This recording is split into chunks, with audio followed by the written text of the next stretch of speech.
오늘날 예수님께서 저 여러분을 찾아오시고 방문하신다면 어떻겠습니까? 여러분은 어떠한 모습으로 어떻게 반응하며 맞이하시겠습니까?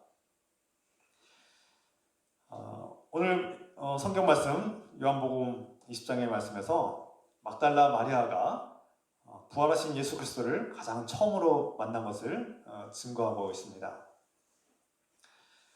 막달라 마리아의 마음은 어땠을까요? 그 여인은 누구보다 예수님을 사랑했습니다. 수많은 사람 중에 가장 사랑했습니다. 막달라 마리아는 예수님의 죽음으로 인해서 슬픔에 잠겼습니다. 그 슬픔이 너무나 커서 정말 주체할 수 없는, 감당할 수 없는 슬픔이 밀려와서 그 여인이 어찌할 줄을 몰라서 예수님의 무덤 앞에서 방황하고 이리 가지도 못하고 저리 가지도 못하고 그렇게 주저앉아 있는 모습을 우리가 바라보게 됩니다. 그 예수님의 무덤이 비어있는 것을 보고 더 마음이 미어지고 더 큰 고통 속에서 괴로워하는 마리아의 마음을 우리가 돌아보게 됩니다. 막달라 마리아의 이 슬픔은 부모나 배우자를 잃은 슬픔, 또 어떤 부모가 자녀를 잃은 슬픔, 어쩌면 그 가족을 잃은 슬픔보다 더 큰지도 모르겠습니다.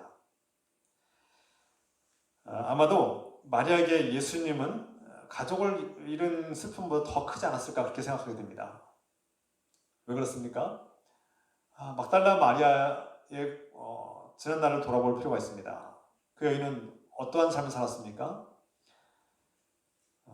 마리아에게 예수님은 어떤 존재였습니까? 과거 막달라 마리아는 7 귀신 들린 여자였다 그렇게 표현합니다. 7 귀신이 들렸다가 해방된 여자다 이렇게 표현하고 있죠. 누가복음 8장 2절에 악령과 질병에서 고침을 받은 몇몇 여자들도 동행하였는데 7 귀신이 떨어져 나간 막달라라고 하는 마리아와 그 막달라 마리아도 예수님을 따라다니는 한 여인이었다. 그런데 전에 7 귀신 들렸던 여자였다. 그리고 그 7 귀신이 예수 그리스도를 통해서 떨어져 나갔다 이렇게 표현하고 있죠. 고대 7 귀신 들린 여자라 이렇게 표현하는 것은 아주 끔찍한 저주받은 여자, 타락한 여인, 부정한 여인, 도무지 사람으로서의 모습을 갖추지 못한, 상종할 수 없는 여인, 그래서 사회로부터 차별당하고 버림받은 철저하게 인간 대접을 받지 못한 여자를 의미합니다. 그래서 이 막달라 마리아가 이 사람들이 귀신 들렸다, 그것도 한 7 귀신 들렸다는 것은 정상적인 삶을 살지 못했고 여자로서의 어떤 품위를 지키지 못했고 아마 이렇게 우리가 막 정상적인 모습이 아닌 아주 옷도 제대로 입지 못하고 막 길거리를 활보하는 그런 여자로 상상이 됩니다. 물론 대화도 통하지 않을 뿐만 아니라 일상생활과 가정의 사역을 할 수 없는 그런 여자였죠. 그런 여인이 예수 그리스도는 그 여인을 받아줬다는 것입니다. 세상에서는 인간 대접받지 못하고 완전히 외면당하고 그렇게 버림받았던 소외된 여자가 예수 그리스도를 통해서 하나님의 사랑을 깨닫게 되었고 예수님을 통해서 자신이 받아들여지는 그리고 존중받는 한 인격체임을, 소중한 한 영혼임을 깨닫게 된 것이죠. 이런 마리아에게 자신의 삶의 의미를 회복시켜주고 삶의 목적과 희망을 준 예수 그리스도는 삶의 전부라고 할 수 있습니다. 그리고 예수 그리스도는 삶의 목적이 되기도 했을 것입니다. 그러므로 우리가 사랑하는 가족 그 이상의 사랑으로 마리아가 예수님을 사랑했을 것이라는 것을 알 수 있습니다. 이후 막달라 마리아는 예수님의 사랑을 통해서 완전히 변화되었습니다. 새로운 사람이 되었고 예수 그리스도를 따르고 예수 그리스도를 사랑하며 예수 그리스도의 말씀으로 살아가는 그런 복된 여인이 되었죠. 이 여인은 성경에서 마태복음 26장에 또 묘사가 됩니다. 이 여자가 내 몸에 향유를 부은 것은 내 장례를 치르려고 한 것이다. 내가 진정으로 너에게 말한다. 온 세상 어디서든지 이 복음이 전파되는 곳에서는 이 여자가 한 일도 전해져서 그를 기억하게 될 것이다. 마태복음 26장 12절에서 13절이죠. 이 여인은 막달라 마리아를 의미한다고 하셨습니다. 그래서 이 여인이 예수께서 십자가에 처형당하기 이전에 예수님을 찾아가서 정말 값비싼 그 당시에 어떤 뭐 집 한 채 정도 되는 값이 나가는 향유를 들고 와서 예수님의 발에 붓고 자신의 긴 머리칼로 예수님 발을 씻고 닦아대는 그런 일을 했다는 것입니다. 그리고 예수님께서는 이 여자를 칭찬하죠.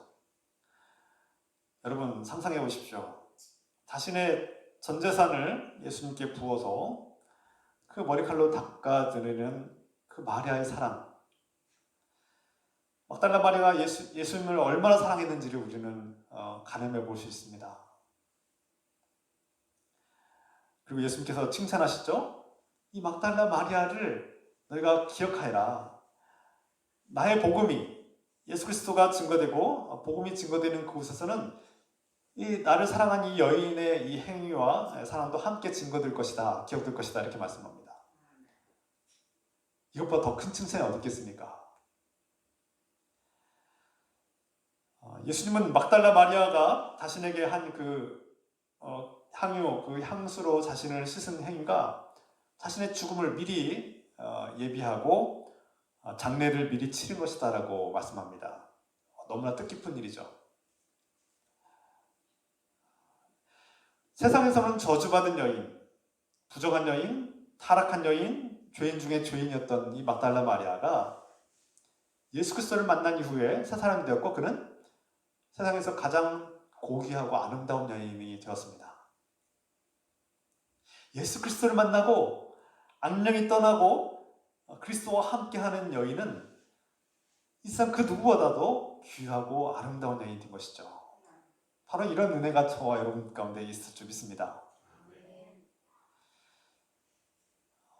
또한 부활하신 예수 그리스도께서 가장 처음 만난 인물이 바로 이 막달라 마리아였다는 것입니다. 수많은 제자들 중에 하필이면 왜 이 막달라 마리아를 가장 처음으로 만나셨을까요?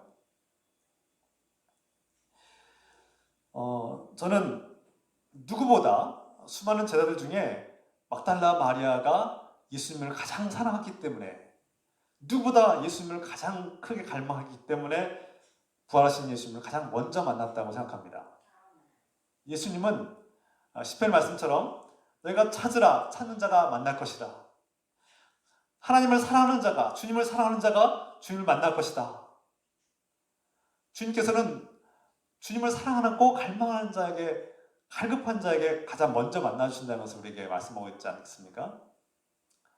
마찬가지로 마리아에게 가장 먼저 부활하신 예수님 만나신 것은 바로 누구보다 막달라 마리아가 예수님을 사랑했기 때문이 아닐까요?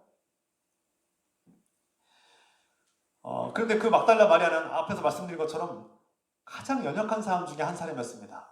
정상적인 사람으로 인정받을 수 없는 부정하고 타락한 문제가 있는 철저하게 소외당하고 버림받은 여인, 그 막달라 마리아, 지극히 작고 보잘것없는 그 여인을 가장 처음 만나주셨다는 것은 하나님의 은혜입니다. 이것이 성경이 우리에게 주는 또 다른 새로운 놀라운 은혜이죠. 성경은 전반, 구약 성경이나 신약 성경, 이 성경 전반을 살펴보면 이러한 반전, 하나님께서 지극히 작고 보잘것없는 사람들을 사랑하시는 이런 은혜가 매우 빈번하게 흔하게 등장합니다. 우리가 이미 알고 있듯이 또 팀 켈러 목사의 책에서도 이런 표현이 있죠. 제가 인용합니다.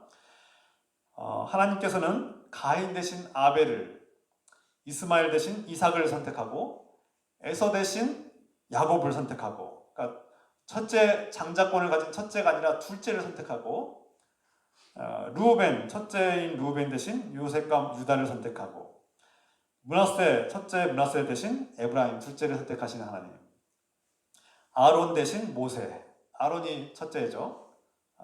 모세 동생 모세를 선택하신 하나님, 형들 대신 막내 다윗을 선택하신 하나님, 하나님은 젊은 하갈 대신 늙은 사라를 선택하셨다. 아름다운 라헬 대신 못생긴 레아, 아름답지 못한 레아를 선택하셨다.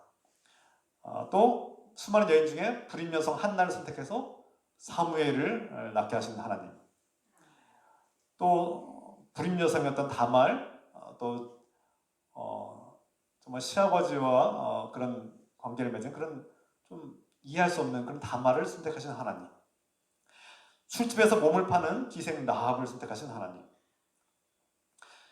모압 여인 이방인인 과부 룻을 선택하신 하나님, 또 다윗과 가늠한 후궁 바세바를 선택하신 하나님. 이들의 특징이 무엇입니까? 한결같이 어떤 특별한 권한이나 어떤 능력을 가진 사람들이 아니라 차별받는 사람들, 장자권이 아닌 둘째인 사람들, 또 도덕적으로나 윤리적으로 문제가 있는 사람들, 사회적으로 약자들을 소외당하는 사람들, 또 인종적으로 이스라엘이 아닌 비이스라엘, 이방인인 사람들도 함께 포함되어 있다는 것입니다. 여기에 은혜가 있습니다. 세상에서 힘있고 강하고 능력 있는 자들을 선택하시는 하나님이 아니라 우리 하나님은 세상에서 무기력하고 약하고 보잘것없는 사람들을 택하시고 그들을 높여주시는 하나님이심을, 그런 대반전의 하나님임을 우리가 성경을 통해서 깨닫게 됩니다. 우리의 능력으로 구원받는 것이 아니라 우리가 연약하기 때문에 우리를 사랑하시고 그 연약함 때문에 우리를 구원하시는 하나님의 은혜를 발견합니다. 이것이 성경이 우리에게 증언하는 은혜입니다. 예수님께서 말씀하셨듯이 젖먹이들, 어린아이들, 여자들과 같이 천대받고 무시당하고 보잘것없이 여겨지는 사람들을 통해서 하나님께서 일하시고 그들을 높이시고 그들을 구원하신다는 사실을 우리에게 다시 한번 말씀하고 있습니다. 그래서 성경은 이런 대반전, 작은 반전이 아니라 우리의 생각과 지각과 우리의 직관을 완전히 뒤집어 엎는 이런 일들이 너무나 일관되게 자주 등장한다는 것입니다. 그래서 오늘 부활하신 예수님께서 힘있고 능력있고 잘난 사람들을 먼저 만나신 것이 아니라 가장 보잘것없고 연약하고 무시당하고 차별당한 막달라 마리아에게 가장 먼저 오신 것입니다. 그러나 동시에 누구보다도 막달라 마리아는 예수 그리스도를 가장 갈망하고 가장 사랑했다는 것을 우리가 깨닫게 됩니다. 여러분, 오히려 지식을 많이 갖고 또 재산을 많이 갖고 세상에서 부귀영화를 누린 사람들은 하나님을 갈망하지 않습니다. 물론 예외도 있겠죠. 부자들도 하나님을 사랑하시는 분도 있습니다. 그러나 세상에서 많은 것을 가지고 많은 것을 누릴수록 하나님을 그렇게 갈급해하지 않습니다. 반면에 세상에서 내세울 것도 없고 세상에서 정말 외롭고 또 갈급하고 부족한 사람들이 오히려 하나님을 기뻐하고 하나님을 갈망하는 것입니다. 하나님은 갈망한 자들에게 먼저 오십니다. 물론 부자들도 하나님 사랑하고 또 부자들에게도 하나님께서 친구가 되어주시는 것, 물론 차별이 없습니다. 중요한 것은 하나님께서 막달라 마리아와 같이 하나님을 갈망하는 사람들에게, 또 지극히 보잘것없고 작고 연약한 사람들에게 먼저 찾아오시고 일방적인 은혜를 베풀어 주시는 은혜의 하나님이심을 우리가 깨닫고 감사드립시다. 두 번째로, 오늘 막달라 마리아가 부활하신 주님을 만났을 때 예수님께서 뭐라고 말씀하십니까? 우리 함께 읽겠습니다. 15절 말씀. 예수께서 이르시되 여자여 어찌하여 울며 누구를 찾느냐 하시니 마리아는 그가 동산직인 줄 알고 이르되 주여 당신이 옮겼거든 어디 두었는지 내게 이르소서 그러면 내가 가져가리이다. 17절 말씀에 예수께서 이르시되 나를 붙들지 말라 내가 아직 아버지께로 올라가지 아니하였노라 이렇게 말씀하시죠. 예수님께서 부활하신 후에 막달라 마리아를 만났는데 마리아가 처음에는 예수님을 알아보지 못했죠. 그리고 나중에 예수님께서 예수님 것을 알아본 후에 막달라 마리아가 어떻게 했을까요? 너무나 보고 싶었던, 너무나 사랑했던 자신의 전부가 됐던 예수님을 만나고 막달라 마리아가 예수님을 붙들었던 것입니다. 아마 우리가 이 말씀을 이렇게 전체적인 상황을 고려해 볼 때 달려가서 예수님을 꽉 껴안았을 것입니다. 막달라 마리아가 예수님을 꽉 껴안고 다시는 놓지 않겠다는 그런 모습을 우리가 상상해 볼 수 있습니다. 여러분, 한 번 잃었던, 내가 사랑하는, 그토록 사랑했던 선생님이고 주님이었던 예수님을 십자가에서 죽임당하시는 모습을 보았고 무덤에 붙인 것을 보고 슬퍼하는 가운데서 다시 사랑하신 것을 보았을 때 두 번 다시 잃고 싶지 않은 그 갈망과 간절함이 예수님을 꽉 붙들었을 것입니다. 다시는 놓지 않으려는 그런 마음이 보입니다. 그래서 예수님께서 그 마리아에게 나를 붙들지 말라 이렇게 말씀하십니다. 근데 이 말에 대해서 우리가 오해해서는 안 됩니다. 어떤 사람들은 해석하기를 예수님께서 부활하시고 거룩한 몸이 되었으니 나를 터치하지 말라, 노터치, 나를 만져서는 안 된다 이렇게 오해하시는 분들인데 성경의 그 모든 상황과 정황들을 고려해보면 그래서 오해가 아닌가 싶습니다. 나를 붙들지 말라, 이 하프토마이, 하프토라는 단어는 이 그리스어 원어는 만지다, 이렇게 손을 대다 또는 붙잡다, 좀 더 다른 성경에서는 공격하다는 의미로도 쓰이고 이렇게 관여하다, 개입하다라는 의미로도 종종 쓰이는 단어입니다. 어떤 다른 성경, 갈라디아서나 고린도 전서에서는 어떤 성적인 관계를 의미하는 단어로 쓰이기도 합니다. 이 하프토란 단어가 이 붙들지 말라고 하신 예수님 말씀은 마리아 저리 가라 이렇게 뿌리치신 것이 아니라 거부하신 것이 아닙니다. 마리아가 그 마리아의 마음을 너무나 잘 아시는 예수님께서 다른 의미로 말씀하신 것이죠. 앞에서 말씀드린 것처럼 마리아가 예수님을 다시는 잃지 않겠다는 또다시 잃어버릴까 하는 두려움과 다시는 잃지 않으려는 강한 집착과 어떤 소유의 마음 그리고 예수님을 자기의 마음대로 이렇게 이제는 꽉 붙잡고 놓지 않겠다는 어떤 예수님의 사역에 관여하고 싶어하는 그런 욕망을 드러냈다고 할 수 있죠. 이에 대해서 예수님께서 경고하신 말씀이라고 할 수 있습니다. 예수님께서는 마리아의 마음을 잘 아시고 내가 너희 마음을 알고 있다. 그러나 나를 꽉 붙들고 나에게 집착하는 것은 옳지 않다라고 말씀하신 것이죠. 예를 들어서 우리가 현실에서 실제로 어떤 부모가 어떤 재앙으로 인해서 자녀를 먼저 보낼 때 그 자녀가 자신보다 먼저 죽게 되었을 때 부모의 마음은 어떨까요? 대부분 부모들은 그런 경험을 하게 되면 남은 자녀들에게 이전보다 훨씬 더 많은 관심과 또 이 관심이 너무나 지나칠 정도로 커서 집착으로 나타나기도 하고 강한 욕망으로 강하게 또다시 내가 자녀를 잃으면 어떡하라는 두려움과 걱정 때문에 자녀들에게 지나치게 관심하고 지나치게 관여할 때가 많습니다. 그래서 형제를 잃거나 가족을 잃어버린 사람들의 특징은 또 다른 가족들, 남은 가족들을 잃지 않기 위해서 강한 집착과 소유욕을 나타내는 경우가 종종 있습니다. 그래서 이런 경험을 하는 남은 다른 가족들은 때로는 부담이 되기도 하고 지나치게 관심하는 것이 지나쳐서 관여하고 개입하는 것으로 느껴질 때가 있습니다. 이것은 이해할 만한 일입니다. 누구나 그런 마음이 들겠죠. 그 두려움과 걱정과 그런 염려하는 마음이 자연스럽게 생기기 마련입니다. 마리아의 마음은 바로 그런 것입니다. 예수님께서는 그 마리아의 마음을 아시고 마리아야 나를 도와주렴 이렇게 말씀하신 거죠. 예수님께서 부활하신 후에 그의 몸은 거룩한 몸이고 또 완전한 몸이 되었습니다. 우리가 다음 시간에 나누겠지만 예수님은 시간과 공간을 초월해서 이동을 하십니다.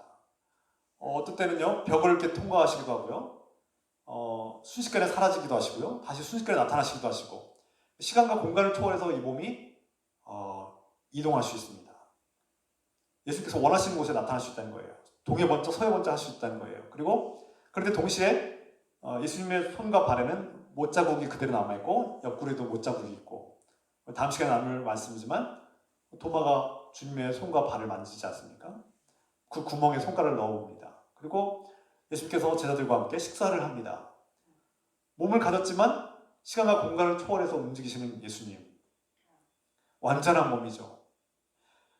다시 말해서 이제 예수님은 마리아를 비롯해서 예수님을 믿고 따르는 모든 제자들에게 언제 어디서나 함께 할 수 있는 분임을 우리에게 나타내고 있습니다.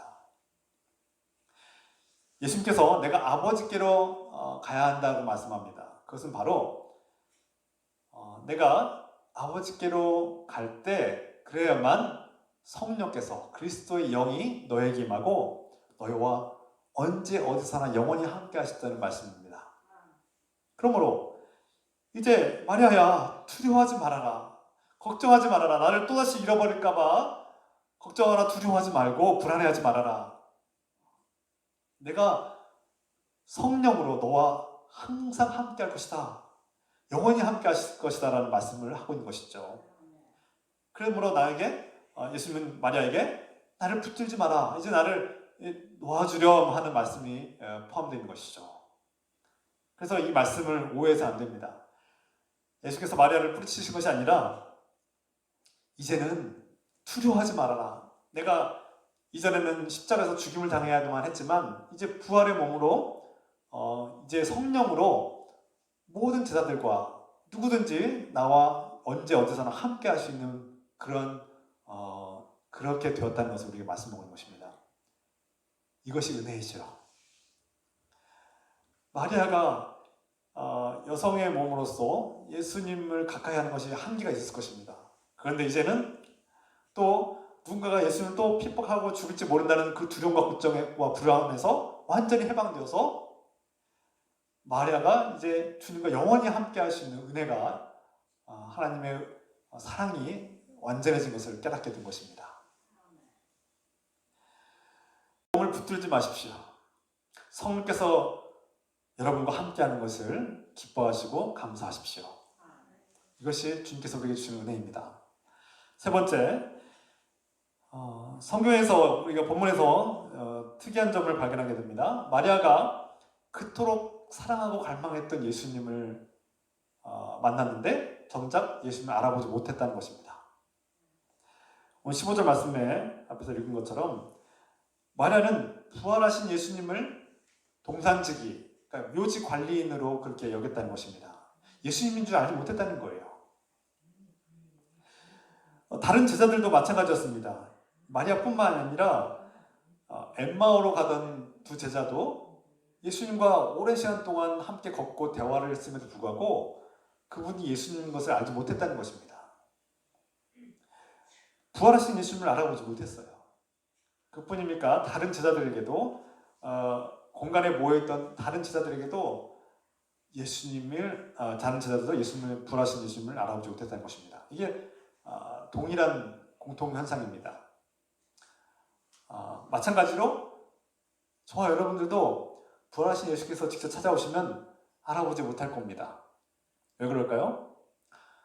팀 켈러 목사의 부활이라는 책에서 보면 그가 얘기하기를 마리아가 가진 내러티브와 기대치 때문에 예수님을 제대로 알아보지 못했을 것이다, 이렇게 해석합니다. 자신이 가진 예수님에 대한 이미지, 예수님은 어떠해야 된다, 예수님은 어떤 모습이다라는 그런 고정관념, 그리고 예수님은 이렇게 생겨야만 한다는 기대치가 정작 부활하신 예수님이 다른 모습을 가졌을 때 그 자신만의 기대치와 내러티브 때문에 예수님의 부활의 주님을 알아보지 못했다는 것입니다. 중요한 얘기죠. 부활하신 예수님을 마리아뿐만 아니라 모든 사람들이 자신만의 내러티브와 기대치 때문에 정작 부활하신 예수님을 알아보지 못한다는 것입니다. 여러분들도 마찬가지입니다. 마리아뿐만 아니라 다른 제자들도 그랬고 우리도 부활의 주님을 알아보지 못한다는 것입니다. 여러분들이 가진 예수님에 대한 고정된 상, 이미지, 기대치가 그것을 알아보지 못하게 한다는 것이죠. 그러나 부활하신 예수님께서 마리아야 부르시자 그때서야 마리아가 예수님을 알아보게 됩니다. 16절 말씀 같이 읽겠습니다. 16절. 예수께서 마리아야 하시거늘 마리아가 돌이켜 히브리 말로 라보니 하니 이는 선생님이라는 말이라.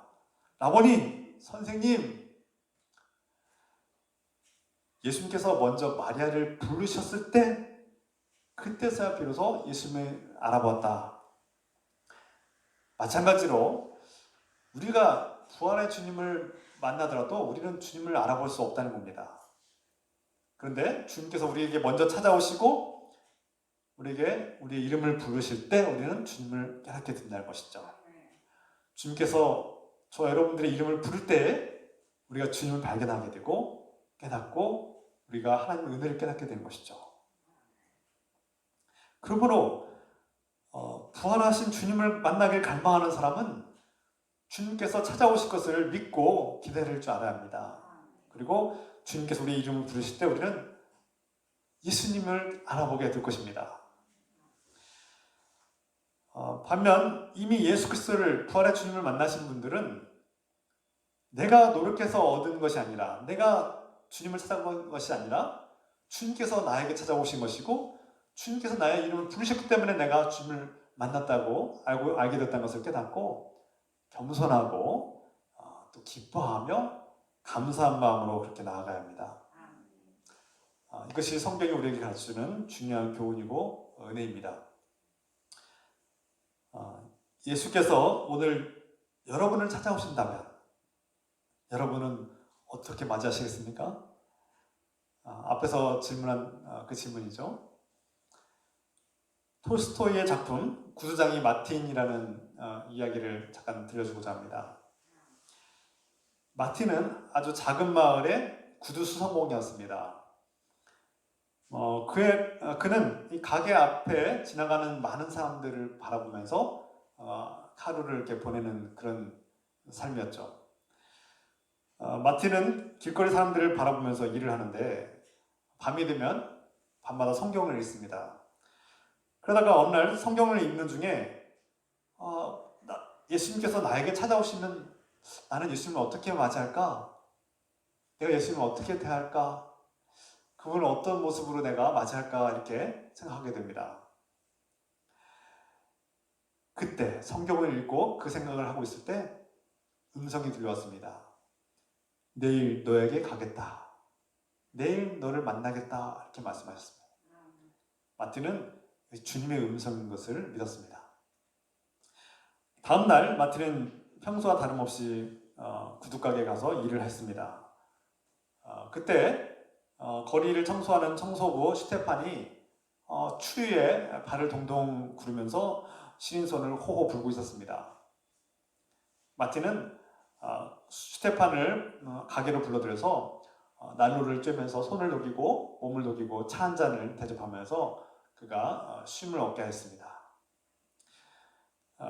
몇 시간이 지난 후에 어떤 한 여인이 그 엄동설안에 얇은 옷을 입은 채 아기를 껴안고 추위에 떨고 있었습니다. 이를 본 마틴은 그 아기와 엄마를 가게로 불러서 안에 난로에서 몸을 녹이고 또 따뜻한 차와 스프를 대접하면서 그 추위를 이기도록 했습니다. 그리고 돌아갈 때 그 아기가 추울까봐 엄마와 아기를 감쌀 수 있는 자신의 낡은 외투를 이렇게 선물로 주었습니다.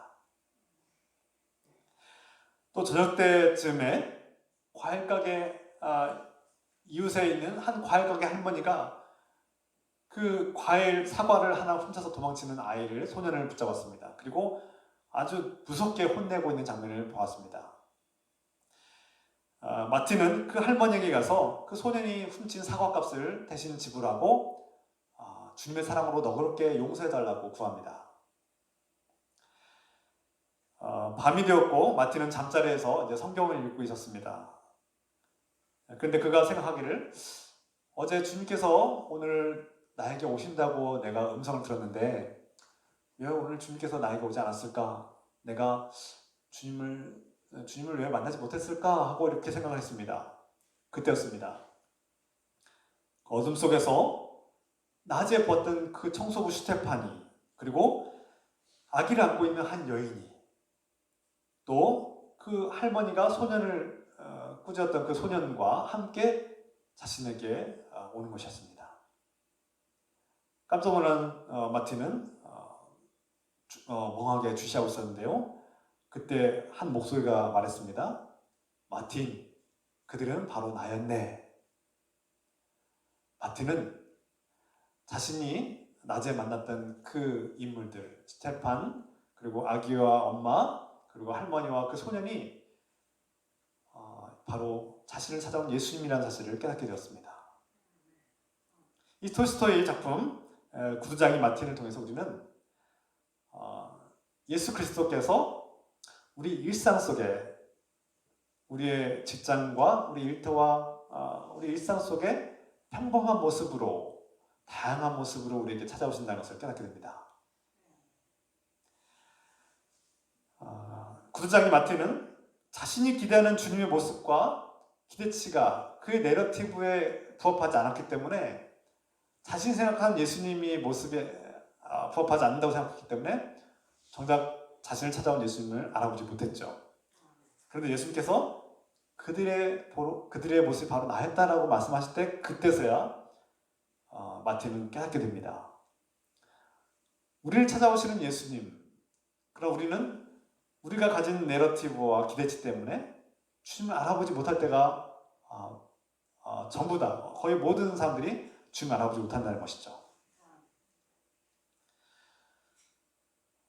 이 톨스토이 작가의 이 놀라운 통찰과 이 말씀, 이 이야기는 우리에게 참 큰 교훈을 줍니다. 예수 그리스도께서 오늘날 여러분의 직장 가운데, 여러분의 가정에, 여러분의 삶 속에 우리가 기대하지 않은 방식과 방법으로 다양한 모습으로 우리에게 오실 것을, 그리고 그것을 우리가 기뻐하며 감사함으로 맞이하기를 원합니다. 예수님께서 부활하신 후에 제자들을 만나실 때 어떤 특별한 예루살렘 성전에서 만난 것이 아니라 그들의 직장, 그들이 물고기를 잡고 있을 때, 그들이 집안에서 기도하고 있을 때, 그들이 평범한 일상 속에, 그들의 밥상에, 아침 식사 가운데 소박한 모습으로 오셨다는 것을 우리가 깨닫게 됩니다. 끝으로 오늘 끝으로 말씀드립니다. 부활하신 예수님은 오늘 막달라 마리아에게 이렇게 말씀하죠. 17절 말씀 같이 읽겠습니다. 17절, 예수께서 이르시되 나를 붙들지 말라. 내가 아직 아버지께로 올라가지 아니하였노라.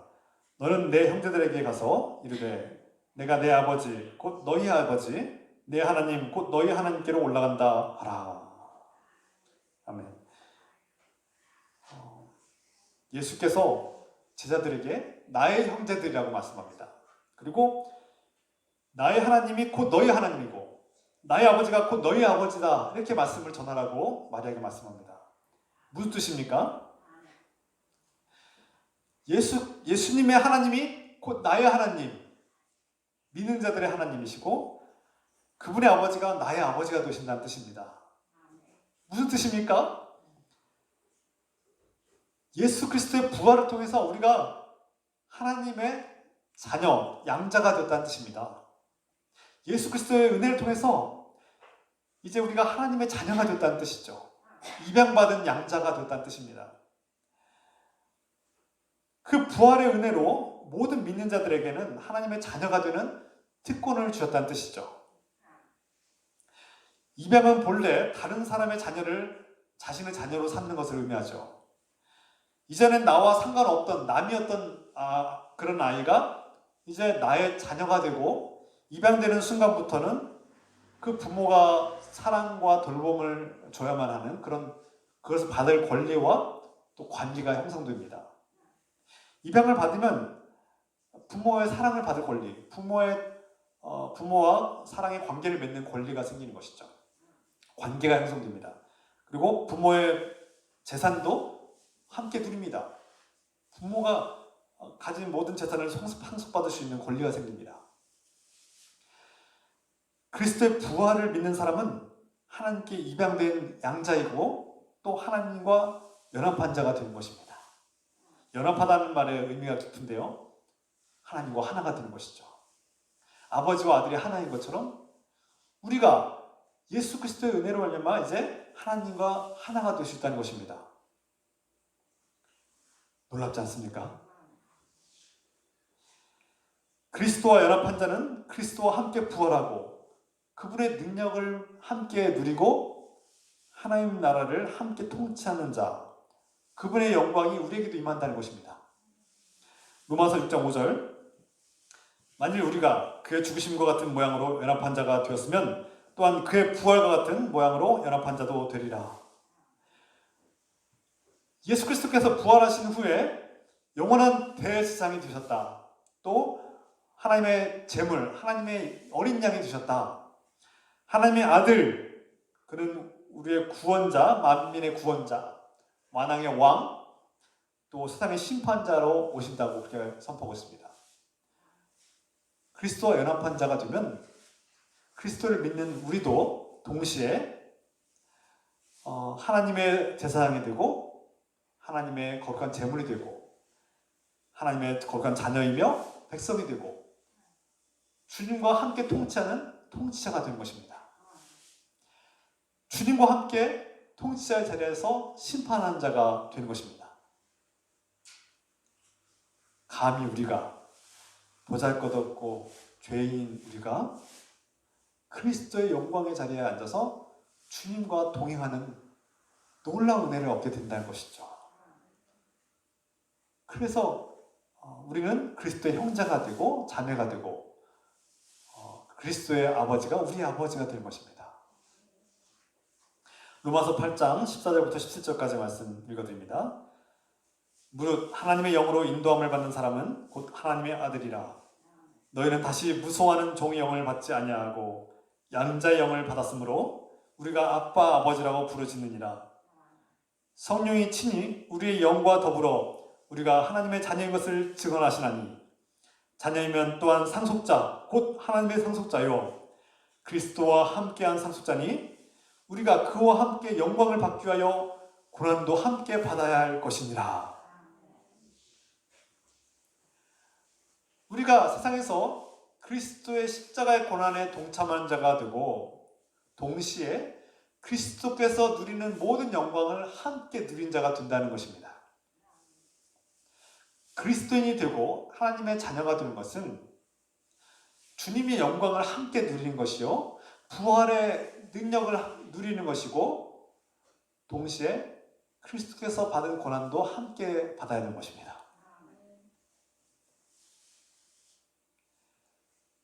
이것이 부활의 은혜입니다. 예수 그리스도께서 십자가에서 죽임당하신 그 고난을 받은 주님이기도 하지만 동시에 죽음을 이기시고 부활하셔서 하나님 나라의 영광을 우리에게 부여하시는 그리스도와 연합한 자가 그 영광을 누리게 되신다는 말씀이죠. 이 영광과 은혜가 저와 여러분 가운데 함께하기를 축원합니다. 오늘 이제 말씀을 마무리합니다. 그러므로 이 모든 부활의 능력과 은혜를 받는 우리가 나의 노력과 나의 능력으로 얻은 것이 아니라 하나님의 은혜로 값없이 받았음을 깨닫고 겸손해야 합니다. 그리고 이 세상이 아직 하나님 나라가 우리 다음 시간에 나누겠지만 하나님 나라가 이미 왔지만 아직 완성된 것은 아닙니다. 다시 말해서 이미 하나님 나라가 시작됐기 때문에 우리는 기뻐하고 감사하되 이 땅에 아직 죄악이 남아있고 아직 악한 세력들이 남아있음을 우리가 인정하고 우리가 그들과 맞서 싸우고 승리해야 합니다. 오늘 말씀을 정리하며 말씀 마치고자 합니다.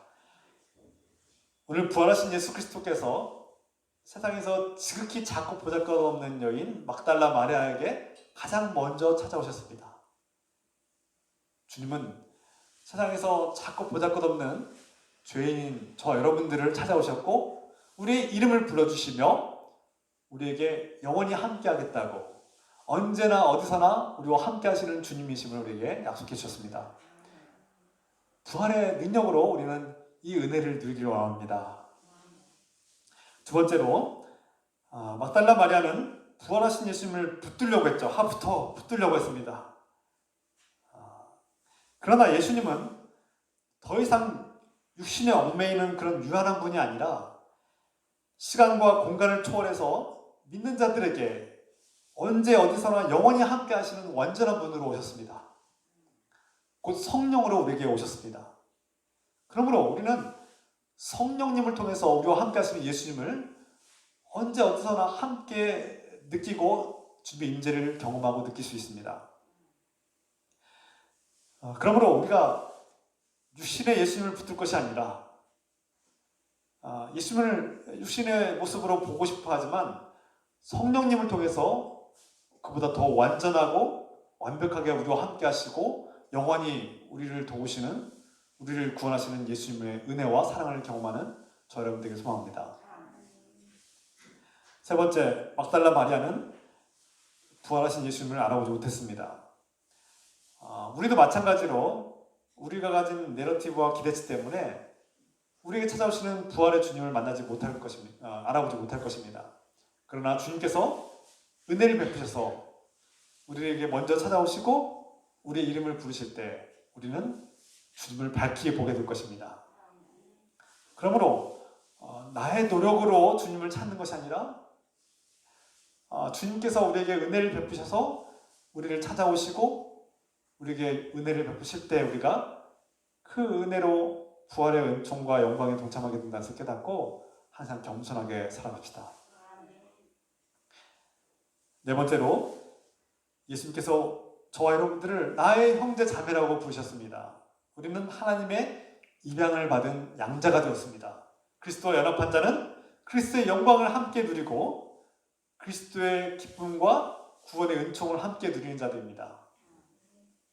그러므로 여러분, 이 세상에서 때로는 건강에 위협을 당하고 경제적인 어려움을 당하고 또 슬픈 일이 우리를 위협하고 또 세상의 절망이 우리를 넘어뜨릴지라도 여러분, 우리는 이길 수 있습니다. 주님께서 주신 희망과 용기를 가지고 다시 일어설 수 있습니다. 이 부활의 은총과 은혜를 깨닫고 부활의 능력으로 살아가면 어떤 상황과 절망적인 현실도 이겨낼 수 있고 승리할 수 있습니다.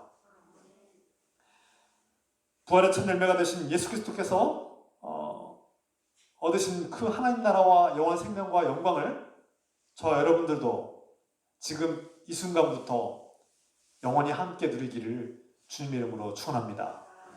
함께 기도합시다. 오늘 이 말씀을 붙들고 기도합시다. 이 말씀 가운데 하나님의 놀라운 진리와 은혜